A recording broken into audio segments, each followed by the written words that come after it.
Welcome to a late night edition of Crime Time with DutyRon and Ed Wallace. We are two retired New York City police detectives with 20 plus years of law enforcement. If you like all things true crime related from the police perspective, hit that subscribe button, hit the notification bell so you'll get all things DutyRon, and there he is, Ed Wallace, when we go live or upload another video. Tonight, we're going to talk about the new charges, indictments, and arraignment of the new charges against Trezell and Jacqueline West. They are being held pending trial, charged with the murder of Orrin and Orson West, Sincere and Classic, our boys, the boys from Bakersfield, California. We're going to get into it because a lot of people want to know why DutyRon and Ed Wallace, why are these additional charges put in? So we're going to get into that in a few moments. I want to say a special thank you on behalf of myself and Ed Wallace to all the Patreon supporters, the channel members, and all the folks who positively engage in this community. Crime Time with DutyRon has some of the greatest, most engaging subscribers, friends, parts of the community. And we give thanks and praise to all you guys. Ed and I keep ourselves busy with answering comments and questions. We greatly appreciate it. Ed, how you doing tonight, and what's happening? Doing good, and been busy doing work. Put the boat in the water, running around over here, doing work for the State Department. Keeping myself very busy, and my wife is always keeping me busy too. Got a lot of things to do. Oh, yeah. We always have the honey-do checklists. But listen, tonight we have to get into this. Sally Kirby, thank you for the $5 super sticker. We got to get into this.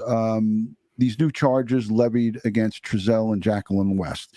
We're talking about, a slew of 7 charges, but involuntary manslaughter and conspiracy to commit a crime. So conspiracy and the involuntary manslaughter, we are looking at, a host of really severe charges levied against them. But with this new indictment, I believe they convened on Tuesday. Please don't hold me to that 100%, but I believe it was Tuesday, and now they arraigned them on the 10th, which is yesterday, on Friday, on these new charges. So we're going to get into that. Ed, we have our thoughts. We already spoke about it. Joe Murray, we're waiting on the good attorney.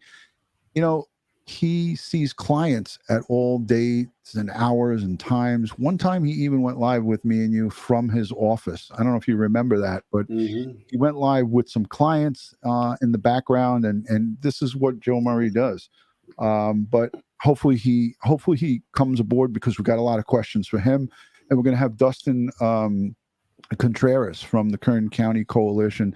He's going to chime in with us tonight, and we're going to talk about maybe the possibilities of, why they levied these lesser charges in with the higher charges, murder, second degree, and a whole host of others. But before we get into it, I want to play from early in March. Now, Ed Wallace, we found out his birthday is March 1st.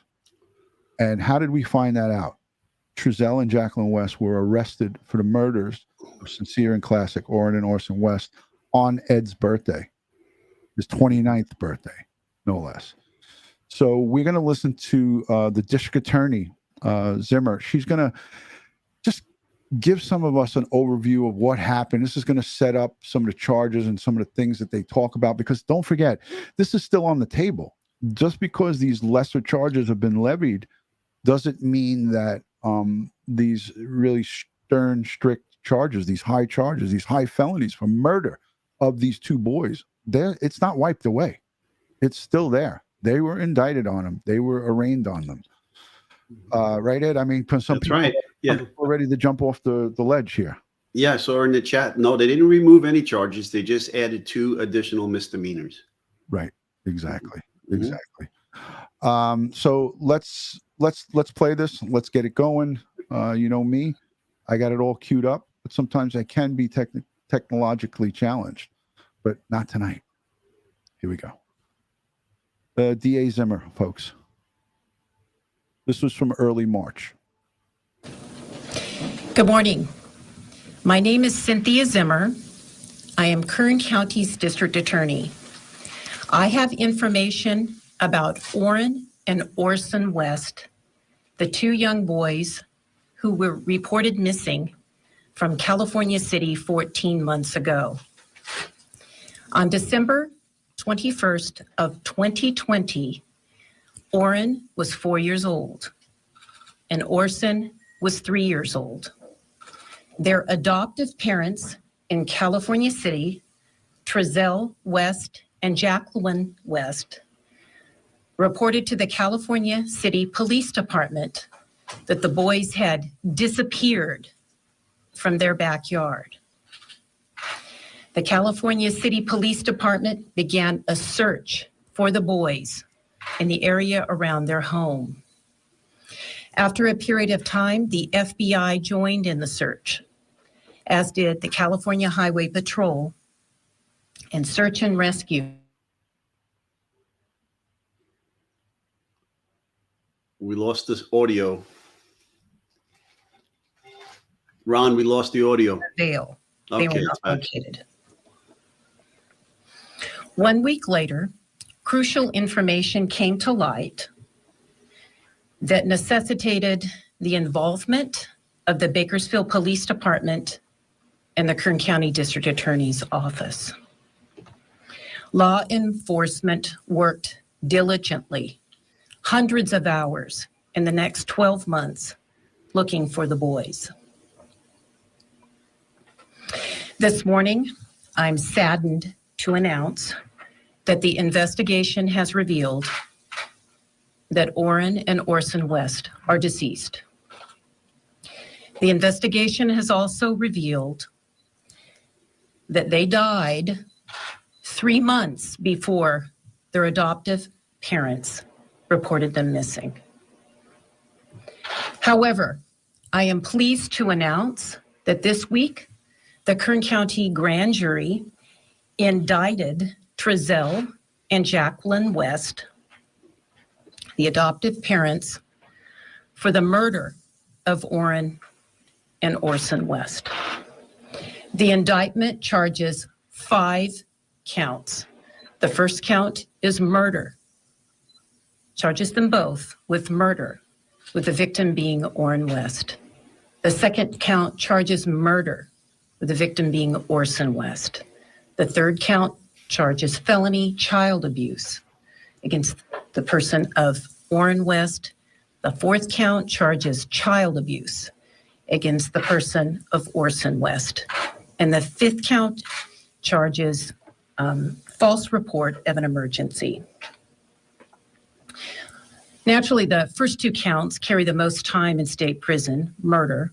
It is charged as murder in the second degree. That carries 15 years to life, but with 2 victims, the potential penalty or the maximum possible penalty, if convicted, is 30 years to life for each defendant, Trezell and Jacqueline West.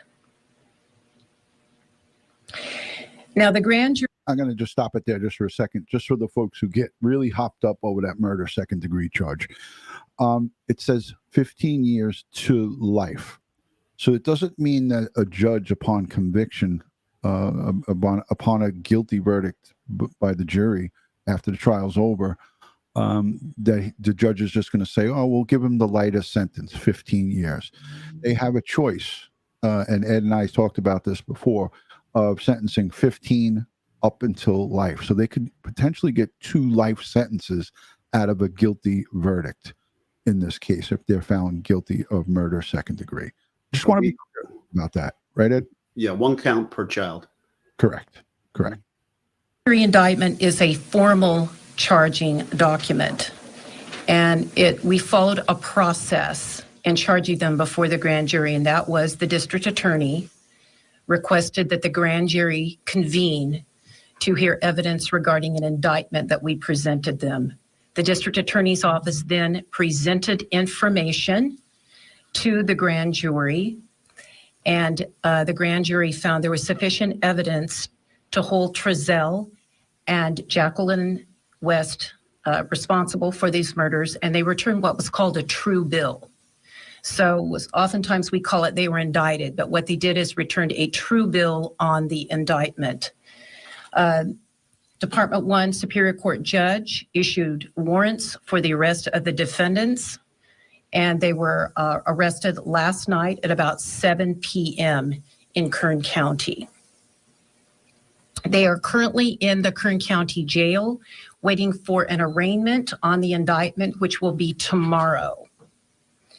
There will be no preliminary hearing in this case because an indictment is a substitute for a preliminary hearing. In this case, will proceed directly to trial. The announcement of an indictment in this case probably raises a lot of questions about the facts of the case and what you and the public would like to know. I'm not permitted to go over the facts of the case in this case, but there is something that I'd like to discuss because the facts of the case are to be what we produce in the jury trial, because we want both the prosecution and the defense to have a fair trial in this case. And that's why we're at the position that we're at now with the gag order. No detectives, no law enforcement, no court professionals, nobody on the defense or the prosecution side can speak about the case. And she talks about this even before the gag order. This was prior to get the gag order coming out. Just so you know, that is not to be, that is to maintain the integrity of the trial. So there's no chance a defense attorney, and we'll hear Joe Murray when he comes and joins us, talk about the importance of not having a jury pool tainted and also not having information leaked out so people can have a predetermined position on this. We want a fair and impartial jury. Correct, Ed? Absolutely. And they don't want to have a change of venue or anything that would cause that or a mistrial. So, yep, yeah. Mum's the word. Yep. This is almost done. I just want to let you guys hear what she had to say from the get-go. However, one of the questions that I'm sure you would like to know is, have the bodies of Orrin and Orson been found? And the answer to that is no, they have not been found. However, I would like to emphasize that the fact that law enforcement have not found their bodies does not preclude a murder prosecution. As a matter of fact, there have been many hundreds of what we call no-body homicides prosecuted across the United States successfully, and even no-body homicides have resulted in murder convictions in Kern County. I'd like to introduce the people who are standing here with me today, who have been crucial in bringing this case forward. Eric Smith is the person to my right here. Eric Smith is the supervisor of the homicide unit at the DA's office. Next to him is Bryant Estep, also a homicide prosecutor in the DA's office. And these two gentlemen are the people from my office who presented the evidence to the grand jury. And this grand jury hearing began 3 months ago in December of 2021. Mr. Smith, would you like to come say a few words? On behalf of myself and, of course, Deputy District Attorney Brian Estep, I would like to thank the allied agencies who worked tirelessly throughout this investigation. That includes also the Kern Regional Crime Lab and also the DA investigators in this case. Kern County law enforcement worked together at first in an attempt to locate Orrin and Orson West. And as that continued, it turned into the investigation into the disappearance and ultimately the homicide of the two boys. The lead investigative agencies, Bakersfield Police Department, California City Police Department, they worked tirelessly throughout the course of this over a year since this occurred to follow up on leads and complete the investigation. Investigation that was continued even throughout the grand jury hearing. The indictment itself took approximately 3 months. Over 50 witnesses testified during the course of the indictment. Much of those witnesses' testimony was extremely emotional as it related to this case. But that's to be expected from a case that involves the murder of two innocent children. Thank you.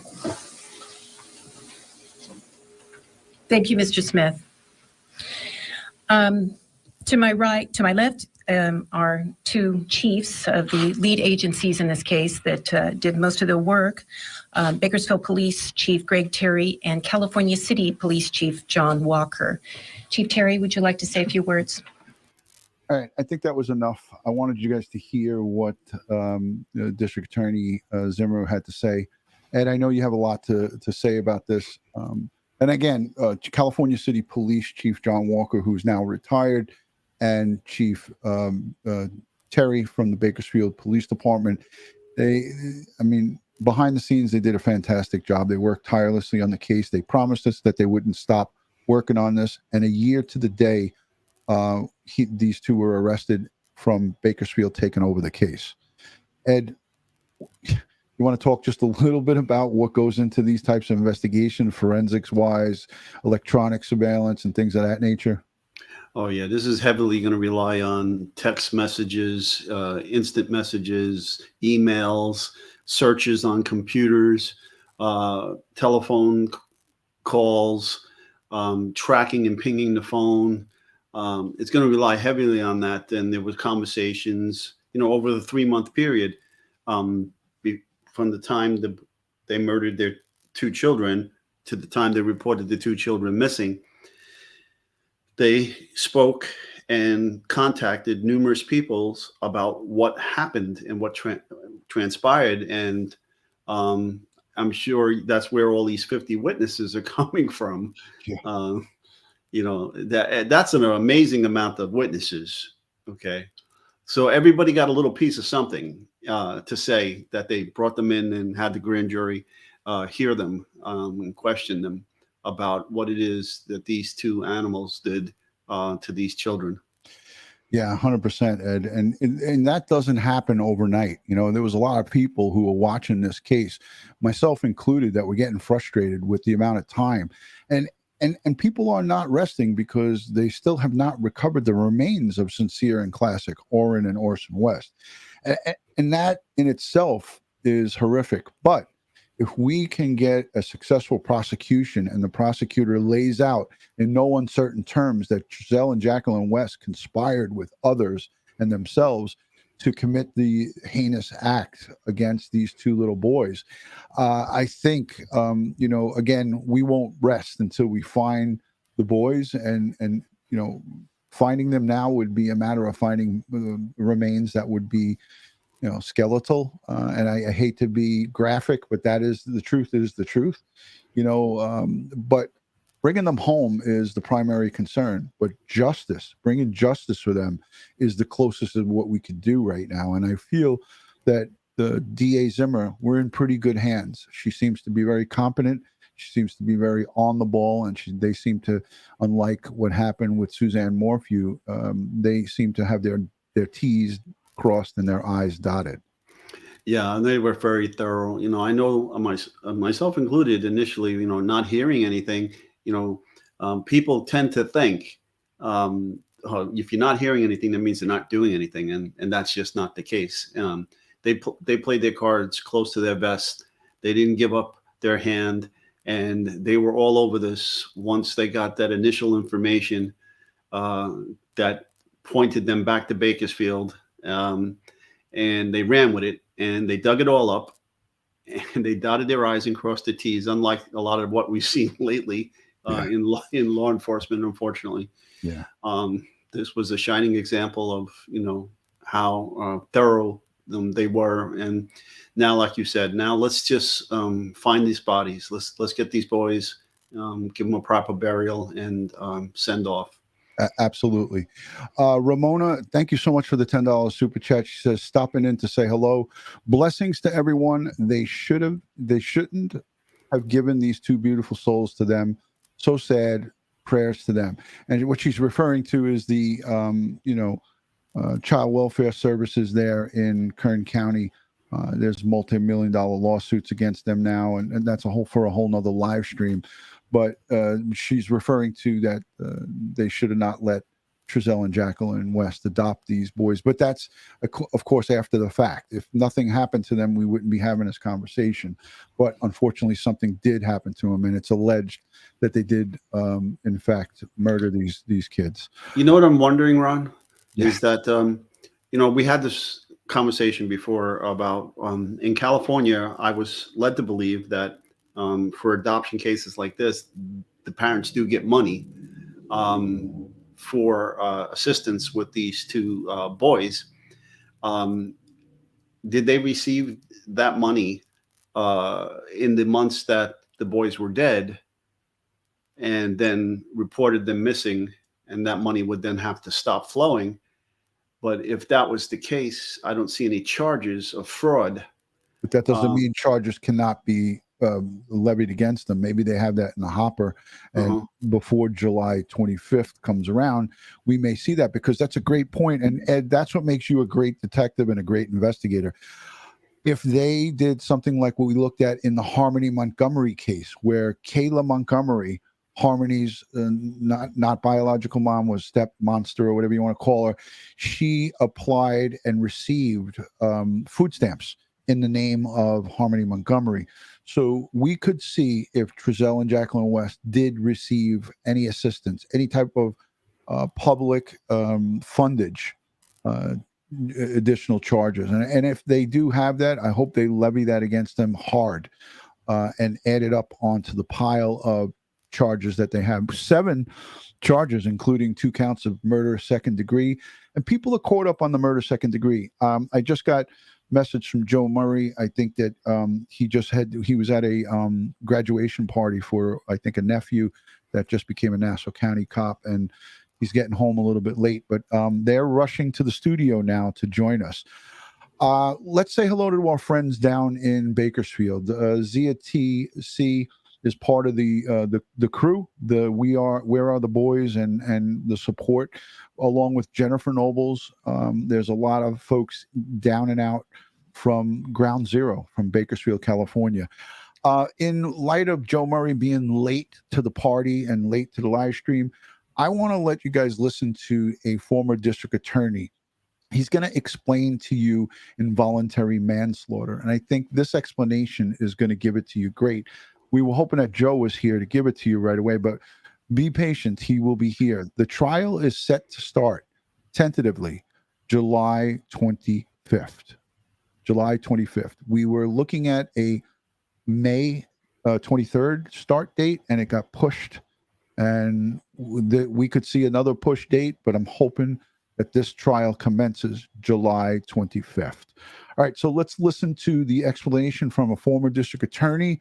He's going to explain the charge of involuntary manslaughter. And here we go.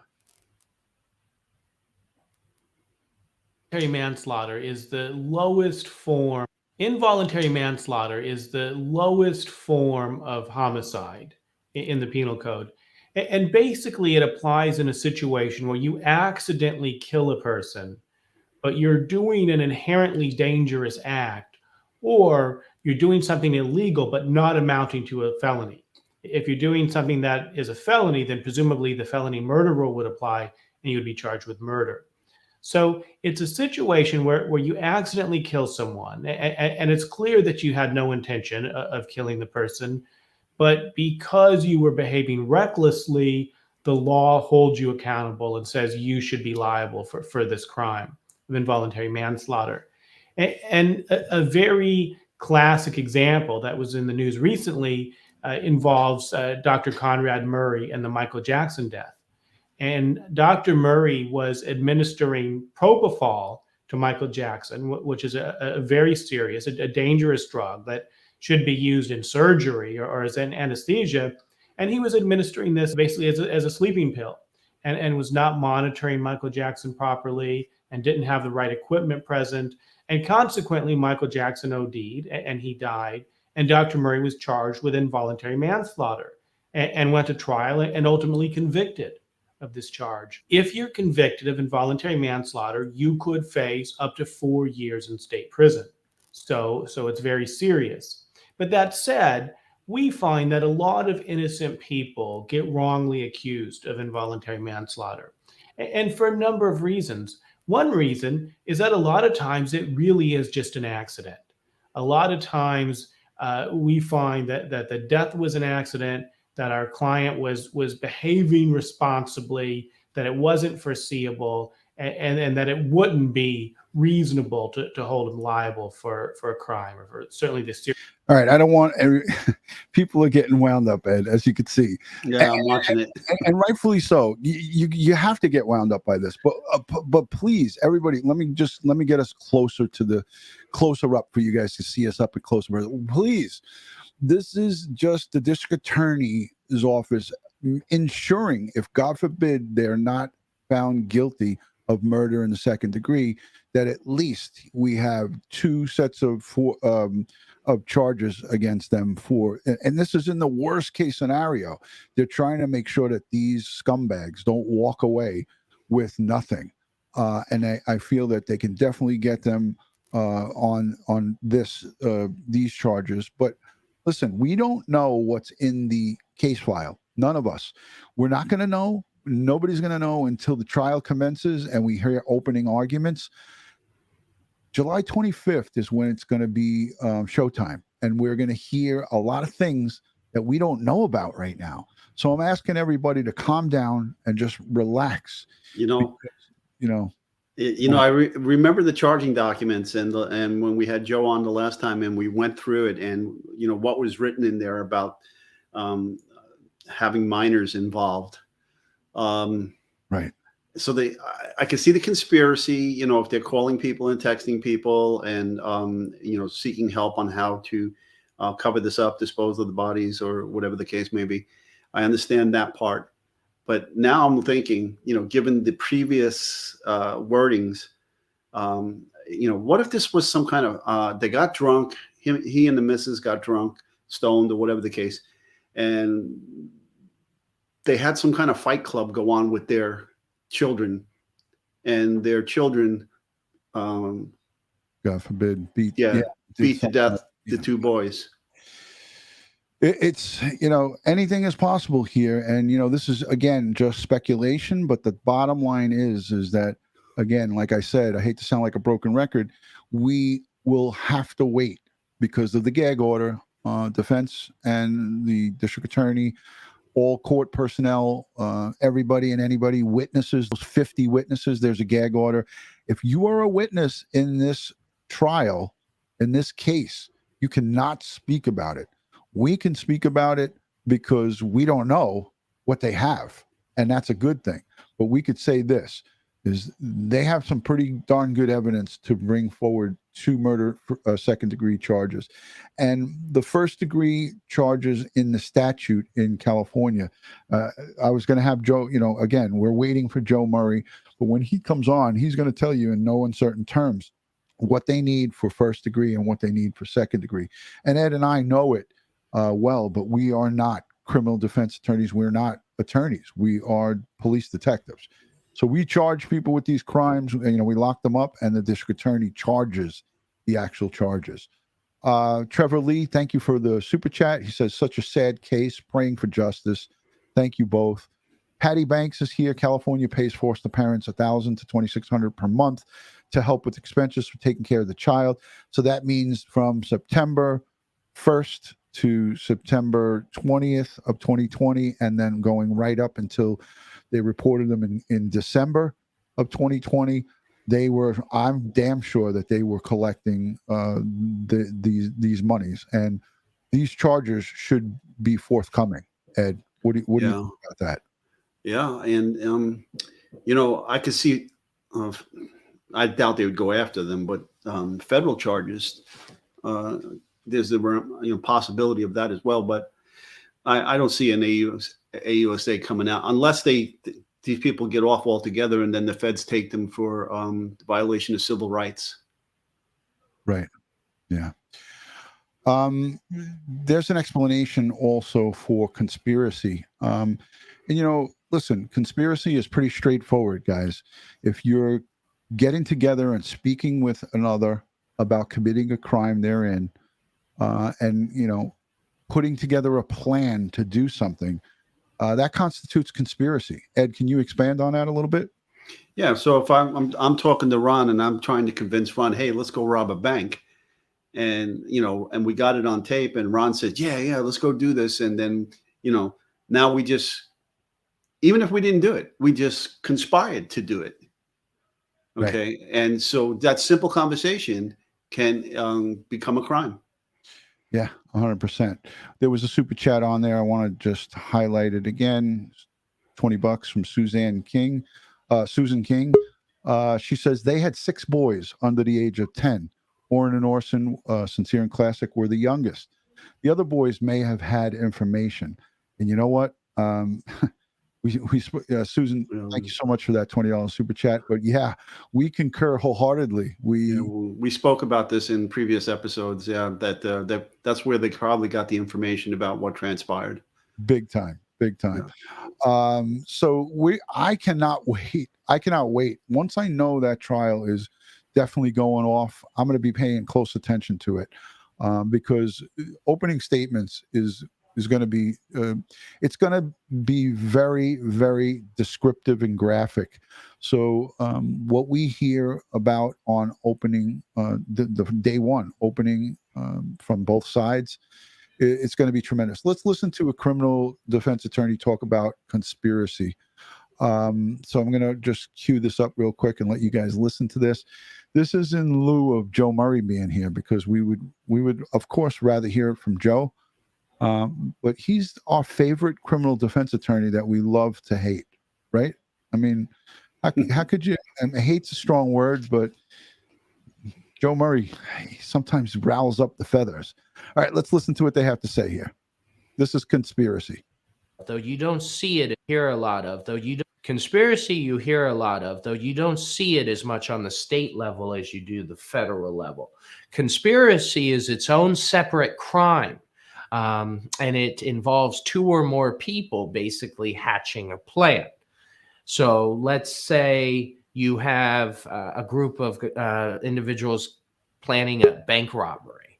So bank robbery on its own crime, but just the corroboration to rob the bank can be a conspiracy, which is serious business, felony, its own punishment.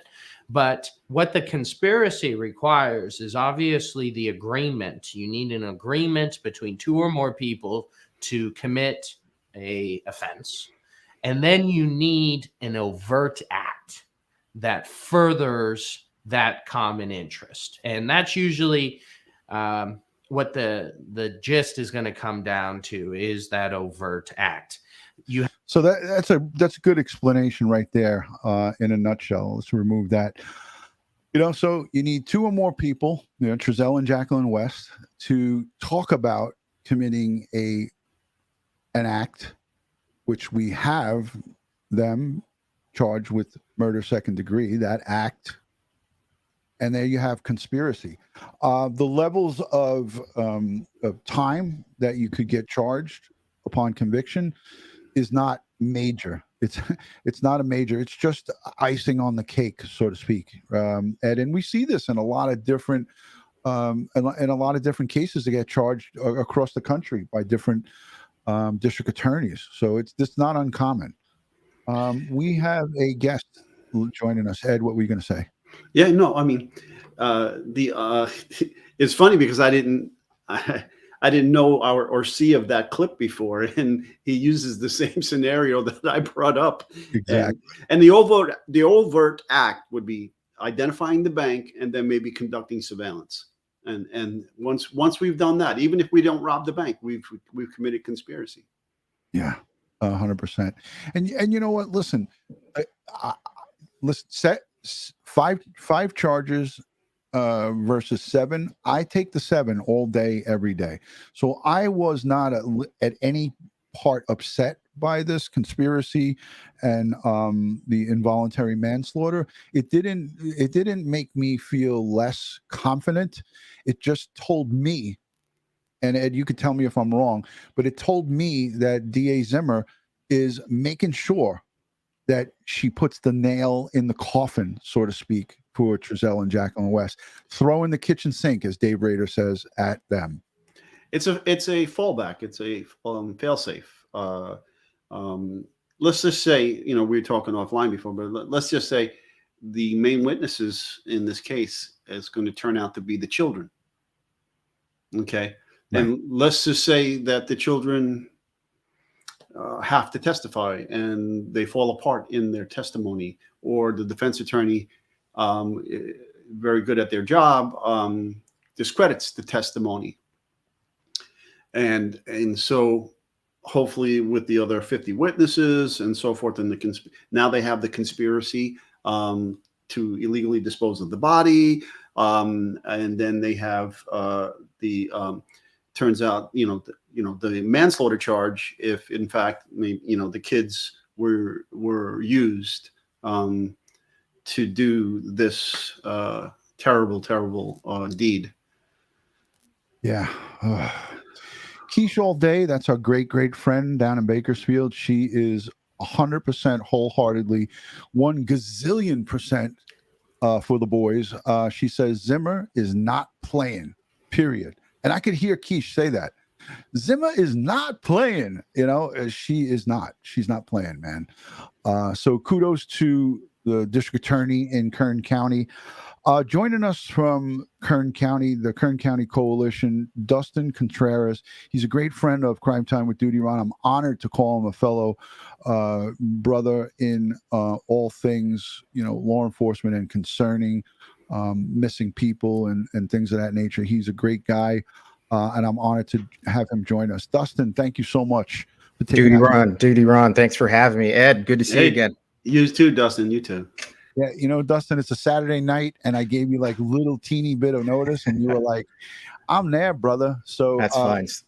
What's the take from Kern County? What's the take on? Is there any buzz going on with Trezell and Jacqueline West? I know everyone's chomping at the bit and can't wait for this trial to commence. You got anything for us? I mean, I know there's a gag order and things of that nature, but what's your take on these 2 additional charges? We spoke about the last 5. You were on with us with Byron Wang and Joe. What's your thoughts on that, Dust? Well, we kind of talked about it, like, different attorneys will give you their insights on whether or not they feel they need to throw the kitchen sink at them to secure something. But, our DA is more than capable to win, number one. Number 2, she's confident in her deputy DAs to do the same. But sometimes, you don't know the outcome of jury, and you gentlemen have probably for sure have been in those trials where it was looking good, and then at that last minute, the jury comes back and it's a little bit different than what you hoped for. I don't think that's the case here. I think they're just being extra thorough, and when the evidence comes out and what it shows, we can speculate by the charges what happened, and if the evidence is coinciding with each charge, then that's good for the case. But I think that it's proper that they charged it accordingly. And like one of your viewers said, she doesn't mess around. Yeah, 100%. Ed, Schmitty sends in a $2 super chat, and she says, "Is conspiracy a crime in itself?" Yes, it is. Thank you, Smitty, for that super chat. And Mary sends in a $5 super chat, and she says, "Have they found the boys yet?" Mary, we wish that they found the boys, but unfortunately, at this time, knowledge to the public, no. We don't know what's going on behind the scenes. And thank you for that super chat. We hope and pray every day that they find the boys. I'm wearing my EquiSearch Midwest T-shirt. I'm going to go solo with this. EquiSearch sent drone teams to search for the boys and the Bakersfield 3. Again, we pray and hope that these boys are found and we could bring them home and give them a proper burial. But justice is what's the primary focus right now. That's what we have. We have the 2 adoptive parents, Trezell and Jacqueline West. These monsters are in jail. They're rotting in jail right now. And July 25th can't come quick enough for me. Ed, did you feel, and I expressed my feelings, but I didn't let you speak about it, but did you feel in any way when you saw these 2 additional charges, a lesser confidence level? Was it anything that made you think, well, maybe they don't have what they thought they had? Is that a thought? No, I didn't think that at all. I just, I think they know what they have. I think they have a strong case. Okay.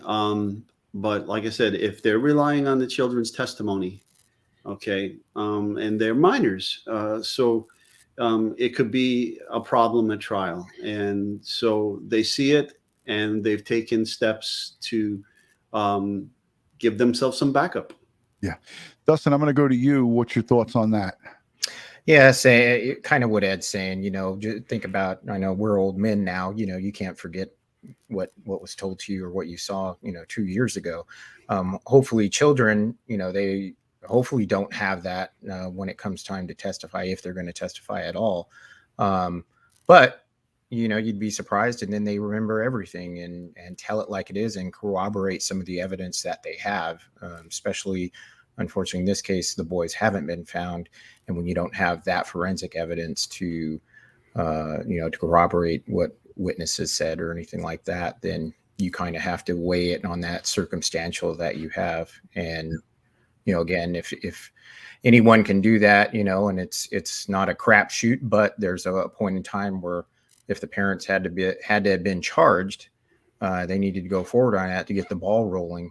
And who knows, maybe they would have confessed and taken investigators where the bodies were, and it looks like that didn't happen. Yeah. I wanted to say this. Leah Simpson puts a post up, and she says, I hope it doesn't turn out like the Morphew case. Listen, the Morphew case is one of the rare ones where you see a complete flop from the prosecution. And, Ed and I, we cringe when we think about this, and from the police investigation and forensics and evidence collection. That thing was a garbage dump from the beginning to current day, but I'm hoping that they could salvage it somehow. But listen, we're here for the boys, and there's so many people in the chat. Roro from the biological side, cousin, she's here. She suffered some great losses as well. Her mom, may she continue to rest in peace, has left us. And, we send strength and prayers and positive vibes to Roro, her entire family. The people of Bakersfield, they're hurting. People in California City, where this whole ruse was, the story was concocted and brought California City onto the national and international stage. That's a small desert community. Dustin, you know it better than all of us. Those folks were, that little community was turned upside down, with people running through backyards and trespassing and fighting, and and it was all over these boys. So we have a lot of hearts invested in this thing, and me personally, it grabbed me so strongly. I raised $15,000 in donations for the billboards on Highway 99. The digital billboards were tremendous. It kept those kids' faces out there. It kept their names out there. It kept people talking about it. And we did it through the great people here on Crime Time with DutyRon. So I want to sort of tip my cap to everybody who's donated and engaged with the story. We're going to continue to talk about it. We're going to continue to follow it. But these 2 charges, additional indictments on Tuesday, right? Dustin, they did the indictments, I believe, Tuesday, and then they were arraigned on those indictments on Friday. Right. You're close by. You got connections with the courthouse and things of that nature. When this trial commences, I know I don't have to ask you this publicly, but I need you to help me be my eyes and ears for what's going on during this trial. Not that I would be leaking that information, but we really want to know. Ed and I want to know, and I know I'll have Roro, chiming into my ear a little bit. But, from the law enforcement side and from your connects that you have through, the Kern County Coalition and things of that nature, if you can, Dustin, that would be tremendous for me and Ed, because we do want to report on it, but we want to abide by that gag order by not giving out any info. Ed, I know you're chomping at the bit. No, and yeah, we really do need that, because I tell you what, I've been involved in some high profile cases where I sat in the courtroom and witnessed a day's trial, go home, turn on the evening news, and listen to what the reporters presented as to what happened at trial, and I was like, was I sitting in the same courtroom? Right. Right. Yeah. Because what this guy just said was bullshit. Yeah. I said, and I'm like, what? That didn't happen. I mean, it was a lot of editorializing and Right. putting his own feelings into what he saw, and I was like, it was crazy. Right. Yeah, I think that will be important, and obviously I'm going to do my best, because you need to get the law enforcement perspective from this. I mean, this is why DutyRon listeners come on here, and your viewers, for that perspective, and that perspective is going to be closer to the truth than what you're going to get that's either been edited or a little bit of panache in there to sell some newspapers, as I used to say. So yeah, absolutely. And I have to give, all the DutyRon folks kudos. Over here, things get lost. The news cycle here is so quick, and you guys kept the boys alive for a very long time. All the streamers and other people, they fell off, but DutyRon stayed solid with us, obviously, even by today, talking about it.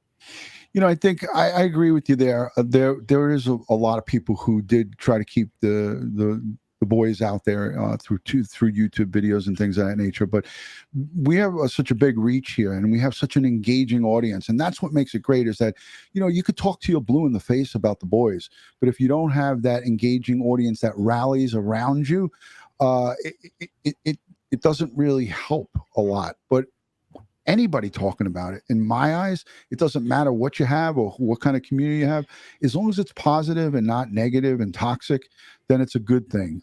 Mixed Family Vlogs, thank you for that $10 super chat, super sticker, much appreciated. And Roro and the whole crew from Bakersfield is here, and they're in the chat. There's Keish all day. A whole bunch of folks. The names just keep going on. I'm looking to the chat, and I want to say thank you. Princess Mitch is here. Brandy is here. There's just so many people.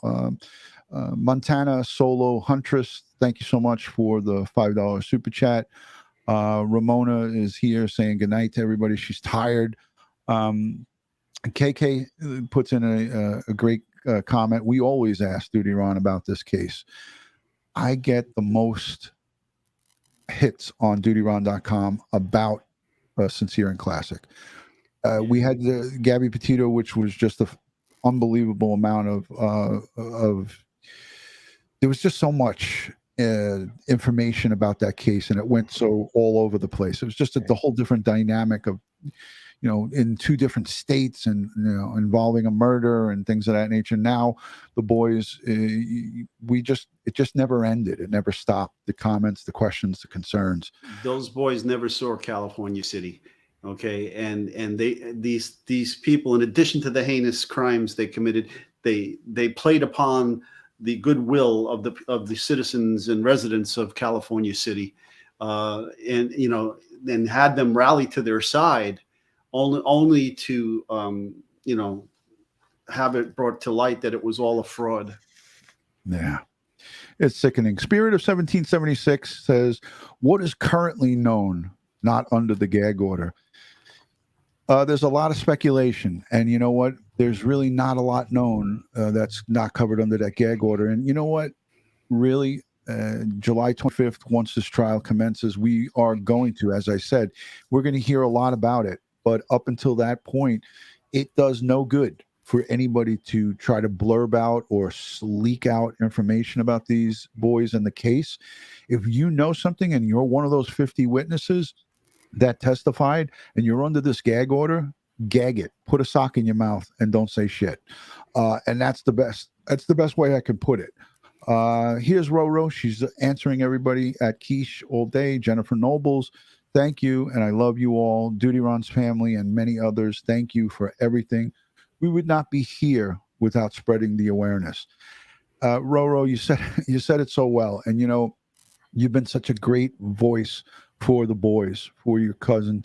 I can't say enough good about you, and the strength that you exhibited, Ro, throughout this whole thing is just unbelievable. Strong woman, a strong community, strong family. I love your family, and I got to know you guys over this last 15 months or so, 16 months. And I can't wait to come out there and give you guys all a big hug. And once justice is served, of course, once justice is served for our boys. And then we have a lot of work to do because we got to find them. We got to find their remains and bring them home. Dustin, anything swirling in the community there? Anything that not, evidence wise or anything wise, but Right. are you what are you hearing in Kern County? Anything about this, or is it been silent? Yeah, the days of, believe it or not, in social media, you think you would get some type of leak or anything, and I think because of the seriousness and how the community took this case, it has been very tight-lipped. I do know this, that obviously there are continual searches for the boys. I mean, even with myself, when I hear of just through connections of a body being found out in the desert or something, or even, animals, sometimes you hear about that. But when it comes over, the live wire, so to speak, you always think and waiting to hear if it's going to be two bodies or something, because that I don't think anyone is going to let this go, and people are not going to forget. Even if you had new cops coming in right when the boys went missing, let's say they're found 20 years later, I think even that young cop who could be somewhat in an administration of a law enforcement agency is going to say, hey, that could be these boys. I think that's how much the community has, fell in love with these boys and are going to continue to look for them. So I do know that. People are going to continue to look for them and continue to remember them and try to find them. And it would have been great, obviously before the trial that this started, but, I think everyone's just gearing up for the trial. I know, the deputy DAs are going to be hard at work. The prosecutor is no joke. But we also have good defense attorneys here as well. So let me ask you, Dust, you had, have you had an opportunity to meet DA Zimmer? Oh yeah, absolutely. I've known her since I started as a young law enforcement officer in the beginning of my career, and I've had cases with her. I've been on the grand jury with her. She is excellent. She's a great person all around in general. But to have her as a hardened prosecutor as well. She's not just an administrator or an elected official that you would think. She will jump in the trenches and no problem and prosecute a case. So she's a badass. Oh yeah, 100%. Don't we used to have a saying my dad would say, don't let the good looks fool you. She is hardcore. She loves her detectives. She loves law enforcement, and she loves when they give her a great case. And she loves a guilty verdict. Yeah, we've all had them. You had some of those attorneys that you give them a case and they're like, yeah, all right. Yeah. and do whatever with it. Right. And you were talking about, the other case, but that doesn't happen here. And you can watch her, when you watch her do press conferences and stuff. I mean, that's her. That's not for show. That's, you're getting the real deal. Yeah, we had a prosecutor back here that was great, and she was a Vassar girl, and she was basically a pit bull in pearls. Right. There you go. There you go. Yeah. There you go. Hey, Haley Luya says, Haley Luya, she was at DutyRon. Will you do evening updates during the trial? Oh, hell yeah. I definitely will. I will be doing daily updates every day of that trial. So you'll catch me, if not with Ed or solo, every day. That trial is, if it's 20 days or if it's 10 days, or if it's whatever it is, I'm going to be live every day talking about that, because we need to keep everyone in the loop, and we need to rally the troops. So, yeah, have courage and be kind says badass indeed.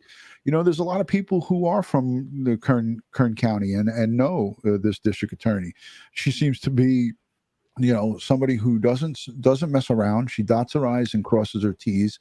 And I have a lot of confidence in her based on what you just said, Dust, and also just by the way she carried herself at that press conference. And she seems to be a real great law enforcement professional. And I love it. I love that the boys have her behind us. And listen, we're all parents, right? She's probably a mom herself. Dustin, I know you're a parent as well. Ed and I, everybody knows about us. But yeah, talk about a little bit of how the Kern County Sheriff's Department and how invested they are in solving cases like this. What does this mean to the men and women of the Kern County Sheriff's Office, and how important is it to take these people who hurt our little small, these small little kids, and how much that really gets and tugs at the heartstrings? Yeah, in KCAHT, I deal with both, the sheriff's office and BPD, and as you guys know, the detectives that they put into those types of units, dealing with child abuse and anything hurting a child, they're there for a reason. Number one, they have the coping skills to stay in that type of unit. The stuff that you see and can't unsee, they're able to continue on with their jobs and be proficient at it. But two, they do have a love for children, and not just, the way they would with their own children. And some of them have children and some of them don't. But they see how high the stakes are when you're dealing with child abuse and how it can turn into something like this. So when they get a hold of that, they stick with it to the T, and to solve these cases and to send these people away, for as long as you can, so that they don't hurt anyone else. That's the key. Something like this was a joint effort, between different law enforcement agencies, including the federal partners. And so, everyone has a bite in this, but Bakersfield Police Department taking the main lead, right. And kind of what Ed says, hey, did these boys even make it, to California City? And was that done by design as to who was going to take the investigation? But I think it's just a matter of time. I think unfortunately with the pandemic, if the boys are somewhere else, maybe not in the city, because if they haven't been found yet in the city, that's a rare thing, which tells me that, maybe somewhere else. But, with the shutdown of things, tourism out in the desert, a lot of those cases were solved by tourists being out there in off-road vehicles, and then they find something and they're like, hey, I think that, this is kind of suspicious, call out the sheriff's department, and they come out and then find out, hey, this is a murder victim from years back or what have you. Right.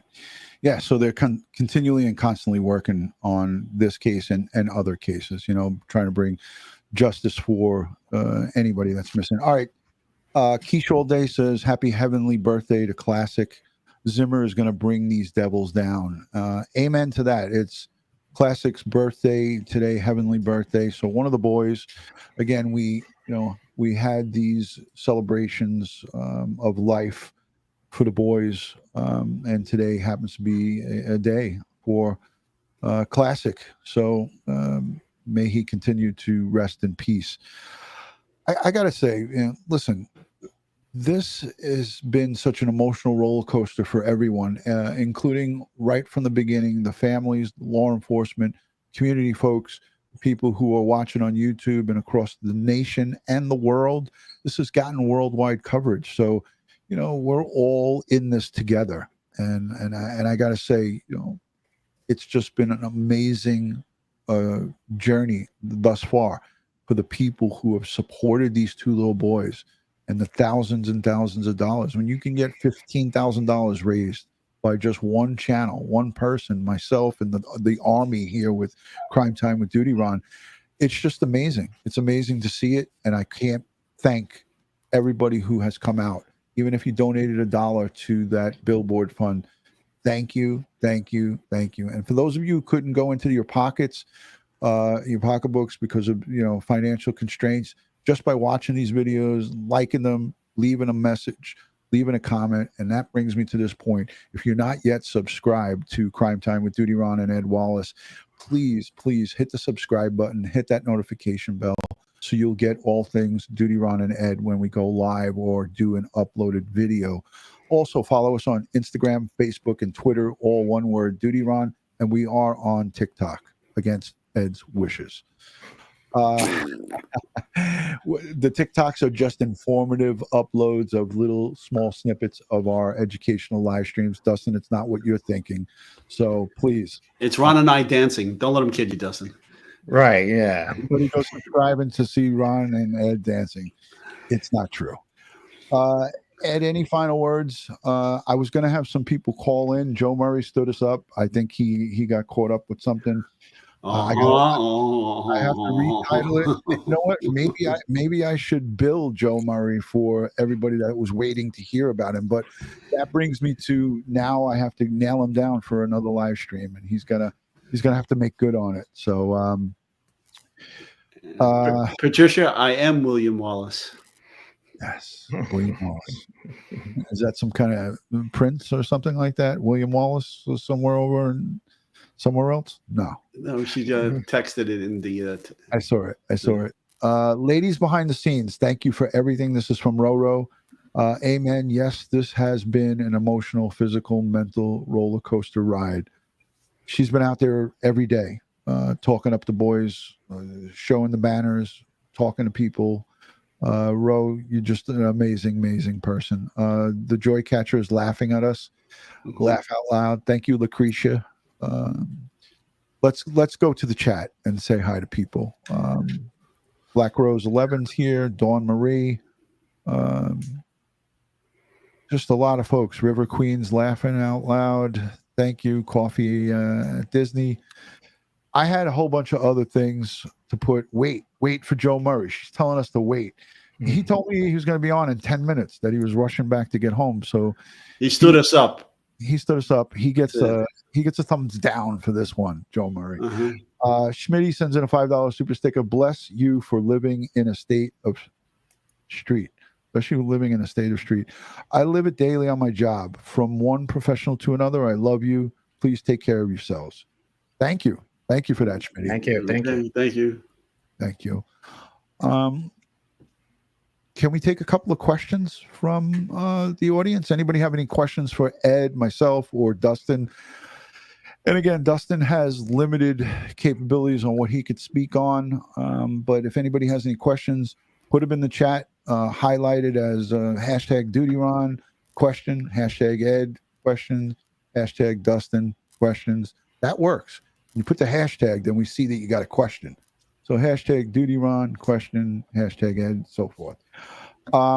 Yeah, we want the boys to be brought home, you know. And Shannon Bennett says, at DutyRon, safe from all late enforcement, all law enforcement. And I know that, you know, sometimes the spell correct screws up, but people are on their smartphones trying to send these messages, and it's like little teeny things, and they make mistakes. Thank you. Pam says, you guys are amazing. We appreciate that. Thank you, Pam. Thank you. All right, Ron. We're going to wrap it up. Yeah, babe. Law enforcement. All right, wait, here comes the question. Ed, you I know you got a lot of things to do. The hang sang is probably still rocking and rolling, and he's got to do some training. Karen needs to be taken care of. Okay, hashtag DutyRon. Where are the boys? Where were the boys legally adopted? I believe so. Yes. Here's a good one for you, Ed. Yeah. No, we never retire. Never. Kinda. You got to sleep eventually. Okay. Sleep. What's that? Here's a good one. Dustin, do you think that the trial will be televised? What's your thoughts? You know, I would think, like you said, once that gag order is lifted, you know, unless just from my limited knowledge from when I was a bailiff, you know, 20 years ago, the judges always said, you know, unless there's a good reason why not to have TV there should be no reason. So yeah, I would like to see it. I hope and pray it's televised. Ed, this one's for you. I'm not a fan of the dirty water dogs. I'd rather go to Gray's Papaya or the original Nathan's in Coney Island if I'm going to get a hot dog. But I have to be honest. I have eaten a dirty water dog from in a pinch at a detail. Yeah, I've done it too, but I don't go out of my way. when the guy goes like this with his runny nose, and then he's sticking in the buns and putting the hot dog together. That's the end of it for me. I'm out of there. Over. Anytime I've been to Manhattan, you got to do it. How else are you going to fight off? You got to build immunity to that stuff. So you got to do it. Here's one from you, Dustin. I know that she meant Dustin. Rose sends in a chat a message. Are dogs still looking for the boys? That I don't believe. Eventually, like when a case goes cold, I mean, unless there's a lead to go out there, there's no reason to put dogs out.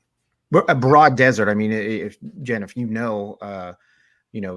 desert is the Mojave Desert is one of the biggest deserts in the country. Well, I think it is the biggest desert in the country. But like it's huge. It's where they filmed part of Star Wars. So let your mind wander. Yeah. Here's one hashtag DutyRon. Do you think Summer's parents will be charged like the West parents? KK, I hope and pray that Candace and Don are held responsible for what happened to Summer Wells. I don't know, but I sincerely think that there's just maybe 3 people that know what happened to her, or maybe more than 3, but 3 that I could think of: the grandma, Candace, and Don. All 3 of them know, and probably Hunter as well. Pam Ryder says, I hope it's on TV. Absolutely. All right, we're just getting ready to wrap it up. I just want to look for more questions or comments. I think that's it. Dustin, I want to say thank you to you for taking the time out of your schedule on a Saturday night. I know you're a family man. You're doing a lot with the Kern County Coalition. You got a lot of work that you're doing. Ed, you just amaze me with the way you just say, you know what, let's do it. Let's rock and roll. Mm-hmm. Meep sends in this question, and many people have this question. I have the question myself. DutyRon, tell me how CPS could give the boys to Trezell when they lived in an apartment with 4 children. So how do they get 4 these 2 adopted boys, first fostered, now adopted, and then 2 others? How does 2 people who don't work get 4 children? I know that it's like children from money in some parts of California where they're getting paid. The people put up a narrative that it's $1,000 to $2,500 for 2 kids in California. You get paid for these kids, so it's different here in New York. If you don't have money, you can't go out and adopt kids. If you're not earning money, you can't prove that you can support these kids. And I don't think it's the same as in California. Dustin, do you know anything about that? Yeah, I had assumed that as well, because I had always heard that. And years ago, when I was a street cop, I remember someone corrected me and said, "No, you just you need a blanket and a pillow." Yeah, that depending, if it's a family member and it's temporary, but if you're going to eventually, you start out fostering the child with the intent to adopt. So, maybe if you show, within your means, I guess, but yeah, you some of these people can be on state assistance, and as long as they can put food and shelter and clothing, meet the bare requirements, they're fine. It's crazy. It's crazy. Eddie, I agree with you. A broken system. Thanks to Dustin, Ed, and Ron, mods, prayers. All right, folks, we're going to wrap it up. We're going to keep watching this closely. Again, these 2 new charges, I don't feel that this is any way, diminishing the case that they have with, with these boys. I feel like this is just an add-on, as we used to say, an add-on to the calendar when we bring on our returns on warrants. I feel that this is an add-on to the pile of charges. Now there's 7 instead of 5, and it could be a good thing. That and they had to do it now before they go to trial, right? Because it's much more difficult to try to add a lower inclusive crime or charge while you're in the midst of the trial or Correct. at the end of the trial. So Correct. you do it now. You amend the charging document, and it's there. That Yeah. way, during trial, you're able to bring that type of evidence forward and bring, the narrative that you're creating and then apply it to the entire case instead of like what Ed said, then trying to do it after the fact. It's a little bit harder, or when you feel maybe one of the witnesses have gone away and now you got to explain why you're going to bring another witness forward that could change or be out of context, or I'm sorry, out of order of how Right. the case, then now you have to go back. You need to explain it to the jury why you're bringing this person in to try to prove this new charge you want to amend later. It's better to have all your cards on the table before you go in. Dobie Mom, that would be a plea agreement between the prosecutors and the defendants if they were to give up the body locations, and then that maybe they would plead to a lesser charge if they cooperated with where the bodies are. But it wouldn't impact if they went to trial and they were convicted and then all of a sudden say, well, we'll tell you where the bodies are. Too late. Yeah, agreed. Irene sends in a hashtag DutyRon question. By them asking, that's Trezell and Jacqueline West, to see their kids while in jail, could that be viewed as witness tampering? It didn't happen. They were requesting it through their attorneys. The request was denied. I did a video on that. It's in my playlist. The judge and prosecutor saw that as a potential for them to tamper with witnesses by intimidating them and saying, hey, listen, you can't say nothing about us, or the plan that we had, or whatever the case may be. They put a kibosh on it quick and swift, but they did have the balls to ask to have visitation with their kids. And I thought it was outrageous. I did a screaming video from my car about this. Ed, you joined me. We were pissed about this. I was like, how dare they? But they're reaching at straws. They're trying to do whatever they can to try to do some damage control, because Ed and I have said it. We feel that those kids not only have the potential of participating in the nefarious activity, the horrific actions that happened to Sincere and Classic, but they could have participated in it. One or more. We don't know, man. Keith Schulte puts in hashtag Zimmerman is the GOAT for the boys. I love it. Thank you, Keish. Thank you. Alrighty. All right, we're going to wrap it up. Ed's got to go and check the markets. He's busy. Check the markets. I got a 3-month-old puppy. I got to take care of Kara. All right, guys, as we always like to end these, God bless the world. God bless the United States of America. And God bless each and every one of us here in the chat, but especially all victims of crime across the globe and their families. But for Sincere and Classic, we send strength, prayers, and positive vibes to the surviving family, the good ones, the ones that are in their corner, the supporters, the people, the community folks in Bakersfield, in California City, and everybody, law enforcement included, everyone that's on this case, we send them strength. Thank you, Dustin, for joining. Ed, thank you for being here. Guys, appreciate you watching the replay and interjecting and intertwining with us in the chat. All of your communications is valuable to us, and we appreciate you. Thank you to our moderators and everyone who subscribes.